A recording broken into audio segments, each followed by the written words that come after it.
Hi there, good evening on this Memorial Day. I'm meteorologist Fred Campagna. I want to give you an update on what's going on here weather-wise, and then, of course, Alan Devlin will be along with your news updates, your Memorial Day news headlines. Now, today's been a pretty active day weather-wise. We started with those storms this morning moving through our area, and there are still a few storms out there late this afternoon that we're keeping an eye on. Most of them, though, are away from the metro. So let's take a look right now. This is the scene as we look from the top end of the perimeter to the south. And you can see all those clouds off to the south. You can see the top of the thunderstorms that are south of Atlanta right now. So let's check out the first alert radar here. And you'll notice that south of Noonan right now, so heading down 85 in Coweta County, there's a thunderstorm. And then near Villa Rica, another thunderstorm showing up. That one has a lot of lightning with it. That one could have some brief wind gusts up in the 30 to 40-mile-per-hour range.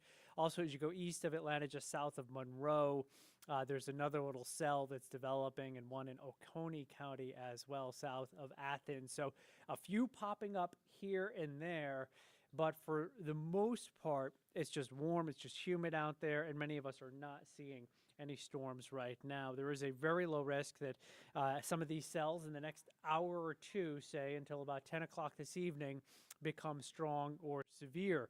Temperatures are in the 80s in Atlanta, 84 degrees. I believe Andre 3000 is on stage at the Atlanta Jazz Festival this evening, and thankfully the storms are staying away for now, and hopefully they do for the remainder of this evening. The temperature north of Atlanta is between about 80 and 86 degrees, and south of Atlanta, where there's a little more cloud cover and there have been scattered storms over the last couple of hours, temperatures are generally in the 70s. That yellow shading there, that indicates where there's a severe thunderstorm watch that's in effect until 10 o'clock this evening. It is, as you can see, mainly south of Atlanta. But as I just mentioned, that storm that is right now in the southern part of Paulding County, about to head into Villa Rica and may drift into Douglas County, likely will, showing some lightning. So even the storms that pop closer to the metro, even they will be isolated, still have the potential for some gusty winds. So there's that severe thunderstorm watch. The humidity is still pretty high for us, dew points ranging from the mid-60s to the mid-70s. Very uncomfortable dew point right now in LaGrange at 73 degrees, LAJ's at 72, and so is Athens, and same story for Covington. 67-degree dew point at Hartsfield-Jackson. Good news is overnight, and especially during the day tomorrow, that humidity is going to come down, and it will be quite comfortable here for the last few days of May and as we go into June later on this week. But it may not stay dry the entire time. Now, most of the time this work week, I expect it to be dry. We are watching late in the weekend for our next best chance for some rain to come moving in. So by late this evening, notice how things are quieting down on the first alert forecast radar. And by early tomorrow morning, the temperature is between about 65 and 70 degrees.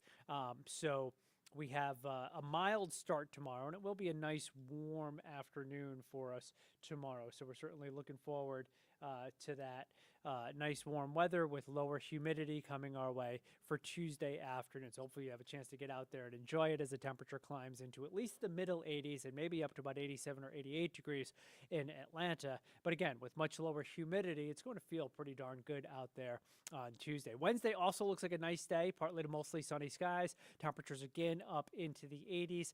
Thursday, there's a low risk of a few showers or thunder showers, but for the most part, I think we're going to see dry weather on Thursday.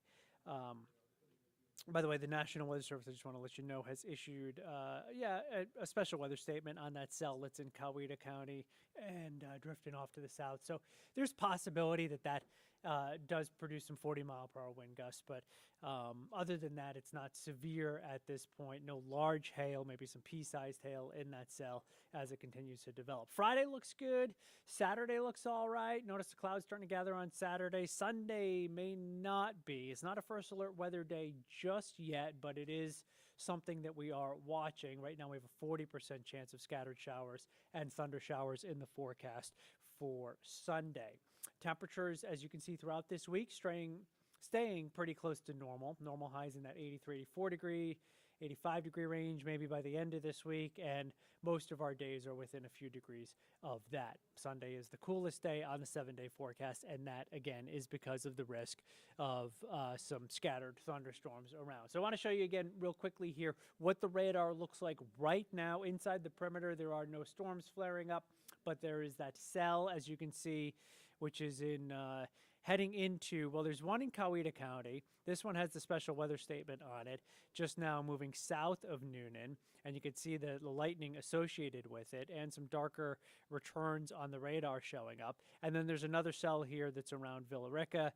That one is going to move likely into Douglas County and may come close to Six Flags, Austell area, move through Douglasville, and eventually that one could get at least through the west wall of the perimeter. So we'll continue to watch these isolated showers and thunderstorms as we go through the next couple of hours. The risk of any rain or storms does diminish for us by about 10 or 11 o'clock this evening. All right, so that's your weather update. Atlanta News First anchor Alan Devlin is with us, and he's going to give you an update on today's news headlines.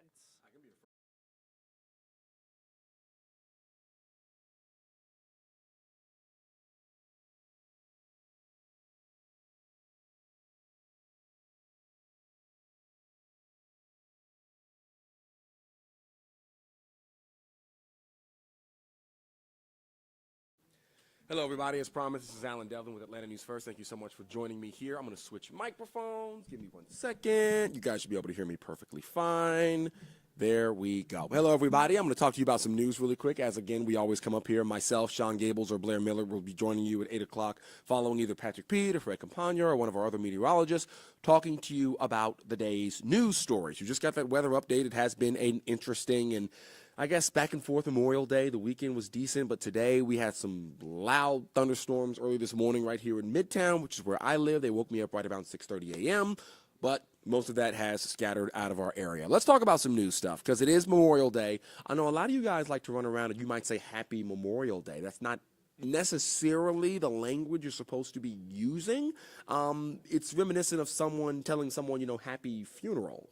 This is a day meant to memorialize and remember those who lost their lives in the service, men and women who have died. And so while we do celebrate, we do like to go out, we do have fun, it's also a somber day that a lot of you guys are also taking on a personal level, because you probably have family members who might have died in the service. I've got a couple of my family members who served overseas in World War II, who are currently serving overseas over in Germany and Afghanistan. And so to think about them and have them be a part of this whole big picture, you got to remember, it's not all about, pools and lakes and the unofficial start of summer.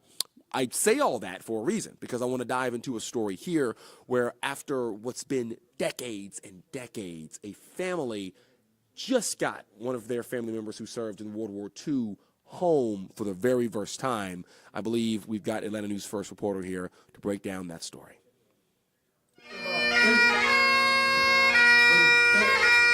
A long-awaited homecoming. As a small boy, my grandmother would speak of him sometime. Rusty Midkiff is the great-nephew of Hood E. Cole, called Hoodie by his family. He enlisted at Fort McPherson down in Atlanta. Hoodie's family was notified by a letter that he died in France in the Battle of the Bulge. He was buried in accordance with his religious beliefs in an American cemetery. Well, none of that was true. Hoodie's family soon discovered the Army actually had no idea where his body was. For decades, all they had left were photos and questions. The photos that we have of him when he was, which are quite few, of when he enlisted, he's always smiling. He looks like a happy, and that's what my grandmother remembered about him, is that he was joyful. She would speak of it, and you could tell it just profound sadness. That's where the Defense Prisoners of War Missing in Action Accounting Agency comes in. And what we do is we can look at a region and say, okay, we have 5 unknowns from here. What units went through that area? And then we compile a list of what guys are missing from those units. Hoodie's remains happened to be found by construction workers when a road was being paved in France in 2018. He was found with another body. The type of boots on the bodies indicated they were American soldiers. Historians and forensic scientists with Defense POW MIA went to work to find out who they were. Looking at the skeletal elements, looking at the teeth. Documents of what soldiers were still missing in action, combined with where they went missing, led the team with Defense POW MIA to believe one of those bodies in France was Hoodie. They reached out to his family for DNA to confirm his identity. And we went from knowing absolutely nothing about what happened to my uncle, my great uncle, with then, when his body was brought home, to being able to read firsthand accounts of people who were with him the day before he died. There are actually thousands of bodies waiting to be officially identified and reunited with their families, like Hoodie's was. The body found with him is still unknown. One of our biggest needs is for families who think that they might have a missing service member to donate their DNA. The agency doesn't use common DNA sources like 23andMe or Ancestry.com to identify remains. They rely on people turning in samples and turning over letters from wartime that can fill in blanks about where soldiers may have been in their final days. There's kind of this promise that's stated that, no person left behind. These are individuals who gave everything, sacrificed their lives so that we can continue on and have the freedoms that we enjoy today. And so there is no greater thing that I can do with my skills as an anthropologist than to return them to home soil and their families. Like Hoodie, who Rusty and family members can now visit in the Georgia National Cemetery. On some level, it was just honoring his memory, and also my grandmother. Forgive me.